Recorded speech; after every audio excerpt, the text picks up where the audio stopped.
Светослав Кирилов Бушев е на 74 години и е агроном от Брегово. Няколко пъти специализира в Италия.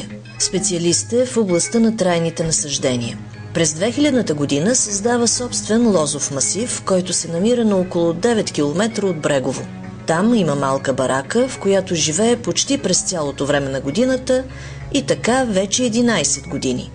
За него това място е особено. Особеното в това място, че нищо има тук, което и аз не го знаех. Кога го разбрахте това? Това го разбрах 2001 година, на 1 август в 8 часа и 30 минути сутринта.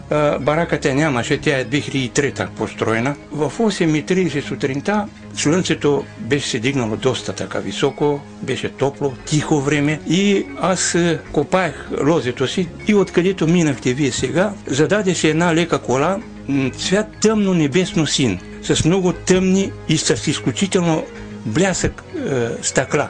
Аз спрях да копая, от колата слезе една жена, висока, околомерно определям, 100 метра съм бил далеч от тях, някъде 1,50-1,60. Крачките бяха много интересни. Стъпваше, не както ние стъпва на петата, а малко така, с задната част на крака. С широка крачка се движеше, в лявата ръка носеше едно роло по подобие на тапетите. Сребриста бяла коса, така лъскава. Много тъмни очила, силно прилепнали към челото. Носеше една бяла блуза с надпис на латиница на лявата ръка. Груп Универсал Корпс. Това го прочетох много добре. Доближи се до мене на около 10 на крачки и ми говори, вика: добър дан. Не говори на български, остана с впечатлението, че това са представители от Министерството на земеделието. Сигурно, викам, идват да гледат тия, които са засадени новите рози. Така с такова впечатление останах. Аз отговорих на български: добър ден. Отидох аз до нея, разтвори ролото. Цвета на ролото беше кремаво жълт цвят.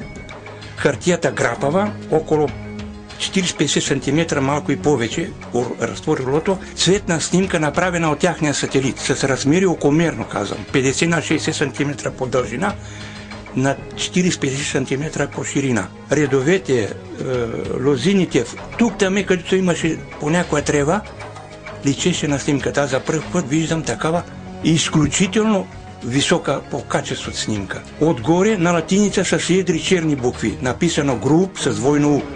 Универсал Корпс ММ. На единия от редовете, долу, доколкото броих по снимката, беше около 19 ред, имаше едно черно петно, голямо колкото монета от 1 лев. В него, в средата, имаше буквата Н, латинската буква.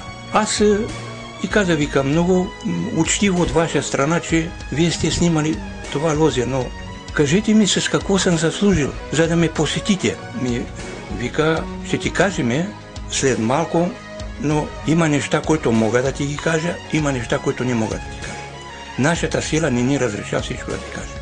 Вие как реагирахте на такова поведение? Бях много спокоен. През цялото време останах се с впечатлението, че това са представители на Министерството на земеделието. Аз и казах, викам, все пак, за да снимате вие с вашия сателит, значи вие не сте от България, да не сте от Югославия или от Русия, нали? Не, ние сме, и се обърна и посочи с дясната ръка, оттатък тази звезда, Слънцето.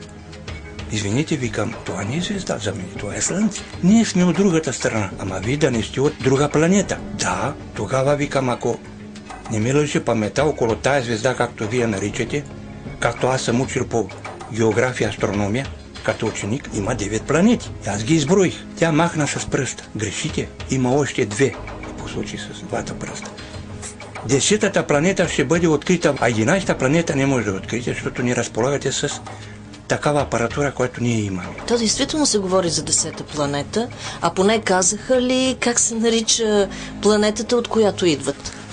Поименно тя не спомена, каза, че е 11-та планета. Викам, как броите 11-та спрямо планетите, които аз ги изброих, 9-те?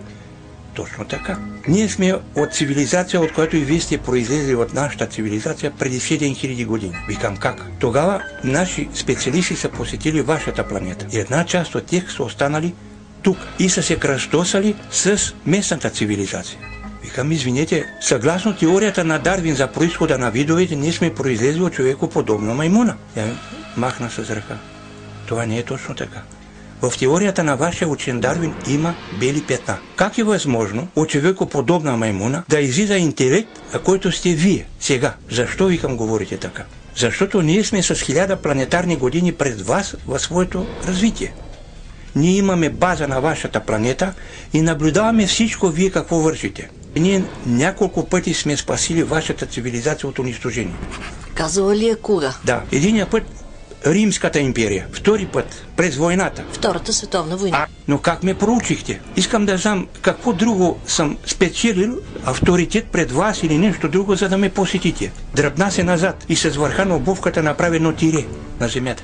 Това го имаш в кръвта. Какво е точно това? Нямам право. Опасно ли за мен е това? Не. Радвай се, че го имаш. Често ли се намира сред хората? На милион и половина жители един има така с това. Ние ги избираме и по това. Това означава ли, че другите хора, които са имали срещи с извънземни, също може би притежават вероятно тази... Сега, тя каза, че в ефирното пространство, в космоса, не са само те. Каза, че има цивилизации, които са много агресивни, много воинствени. Тяхната цивилизация не е такава. Аз като я попитах за тяхната планета, да ми каже по-подробно, имат ли правосъдие, имат ли полиция, имат ли армия. Какъв е климата, релефа? Климата е като на нашата планета. Точно това. Колко е голяма тази планета? Около 1,5 пъти. По-голям или по-малък? По-голяма от нашата планета. Каза, че ъгъла на отклонението на нашата планета е малко изместен. Спрямо оста й. Спрямо оста. Преди много години тя каза, че нашата планета се е сблъснала с някаква друга, по-малка планета и е станало някакво сътресение. Има промяна на климата, ще настъпи още промяна, тя го каза. Това ще ни застраши ли по някакъв начин, защото явно усещаме тези промени на климата? Тя каза друго нещо, което е много интересно. Аз си задал този въпрос, защо не ни помагате? Тя каза, вижте сега, ние всички технологии, които сме ги предоставили на вашата цивилизация, първо са били употребени за военни цели. А тя обясни ли къде се намира тяхната база? На територията на коя страна? Каза, че колко не мога да ги наричам 65 представители имат, от които 5 каза в зона 51, а зона 51, както тя каза, е била военна зона. А за първ път чух за тази зона. И каза така, викам, 65 човека, как можете всичко да наблюдавате? Ние разполагаме с апаратура с 1000 планетарни години пред вас. А какво представлява една планетарна година, понеже малко по-голяма и от нашата. Аз я попитах. Малко е по-голяма с няколко денонощия. И по-дълга тяхната планетарна година от нашата. И какво, как ни наблюдават непрекъснато? Непрекъснато ни наблюдават с всекакви апаратури. Аз я попитах, викам, добре, тая кола, викам, както се предвиждате, може да се секат локатори, може да се секат наша апаратура. Не може да ни откриете. Трябва да изминат 1000 години, за да ни откриете вие. Вие си много по-назад от нас. А каква е продължителността на живота им? Също съм я попитал. Каза, че те се хранят пълноценно. Извади едно фише и изтиска една лъжичка малка, излезе една жълтеникава каша. Това е пълноценно хранене за 8 планетарни часа. Тук има и вода, има всичко. Попитах я, консумира ли нещо от нашата планета. Абсолютно нищо. Това не е забранено. Това означава, че те периодично си отиват на тяхната планета. С какво се придвижват нататъка и колко често? Придвижването става от тяхната база с някакъв ракетен кораб. Разстоянието го изминават за около 11 планетарни часа. Първо преминават в система за издържане на скоростта вътре в самият кораб и след това вече потеглят към тяхната планета. И добре, и за бъдещето на планетата и на България? За бъдещето на планета тя каза, че 2012 година, декември месец, по нашия календар, се очаква някаква катаклизма, но викам, опасна ли е за нас? Тя стоя пак малко, вика, сега да ти кажа до някъде, защото има неща, които нямаме право да ти кажем.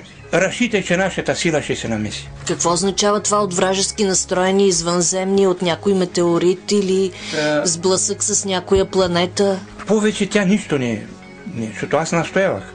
Не може да ми кажете по-подробно. Стоя, засмея се, вика, не се плаши, ще си останете живи. А за България? За България много интересни неща, почна да ми каза. В смисъл? Каза така, вие сте преживяли много катаклизми в вашата история за България. Вашата цивилизация е стигнала до там унищожаване на ценно имущество. завист у хората, у вашите хора, ви при нас това го няма. Вие, ако продължите все така, няма да стигнете на добър край. Добре, при положение, че ние едва ли не сме части от тях, те защо не ни помагат? Да, попитах я, имат ли болести като спин и ракови заболявания. Тези болести при нас отдавна са излекувани. Викам, защо не ни помагате? Защото първо технологията, като ви даваме, ще отиде първо за военни цели. Не забравяй спина откъде е произлязъл.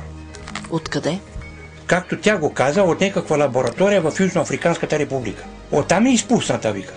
Защо, вика, специалисти на вашата цивилизация мълчат, не казват истината? Пак за военни цели. Тогава рака? Какъв е проблема лекарството да се даде? Рака. Тя каза така. Лабораториите на вашата цивилизация работят на празни обороти. Викам, как? Първите стадии рака излечим? Да, лъжете се. Знаете ли, вика, че вашите клетки във вашия организъм, които са милиарди, всяка клетка излъчва енергия. Енергията на една клетка, когато е различна от енергията на другите клетки, тя започва да се развива по-силно от другите клетки, почва да ги притиска и организма умира. Викам, добре, не може ли да се регулира тази енергия? Може, но пак ви казвам, технологията, която я владееме за рака, не смеем да ви я даваме, защото ще попадне в ръцете на хора, които мислят как да убиват хора. Това според мен е елементарно, защото ако наистина се даде тази технология или лекарството поне, могат пък да се спасят много. Каза, че скоро няма да може да я открием. Това го каза тя. Последно, колко пъти сте получавали такива посещения от извънземни? Още 2 пъти от нея. Същата. Последния път кога? Последния път, ако се не лъжа, тук 2004. Скоро с една дума не са идвали? Не, скоро не са идвали. Каза ми, че посещенията ги правят по указание на тяхната сила. Вие гледате ли филми с извънземни и какво ви е мнението за тях? Изглеждат ли правдоподобно? Можете ли да прецените къде са представени добре, къде филмите са по-елементарни? Съм гледал, но те както ги дават в тия филми, че вършат такива неща, които не са... Лоши неща? Не, аз не останах с такова впечатление. Значи те са добре настроени към нас, грижат се за нас. Цивилизация, но тя каза, че има и цивилизации, които са агресивни. А те имат ли представители на Земята? За кои за агресивните? Да. Не може да ми каже. Аз се я попитах и тя каза, че ние в работи на чужди цивилизации не се месим, защото ако се меси става конфликт. Ако се следиме също, нямат право да следят друга или друга да следят тях. А имат ли връзка с правителствата поне на някои страни? Когато беше, вика, президента Ройган, така го каза тя, Ройган, стои въпрос да река, и имало посещение от тази цивилизация. А нещо каза ли за Брегово? Каза, че водата не е много лоша за пиене. И би следвало да се търсят други водоизточници. А има, вика, такива във вашия район, трябва да ги търсите. Това е.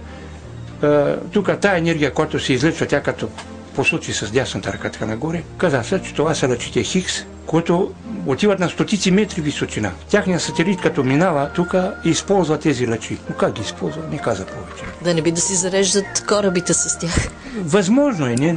Повече и аз не мога да ви. Вие споменахте само за някакъв доклад, описали сте всички тези неща. И къде сте ги пратили? В Академия на науките. Отговор имате ли?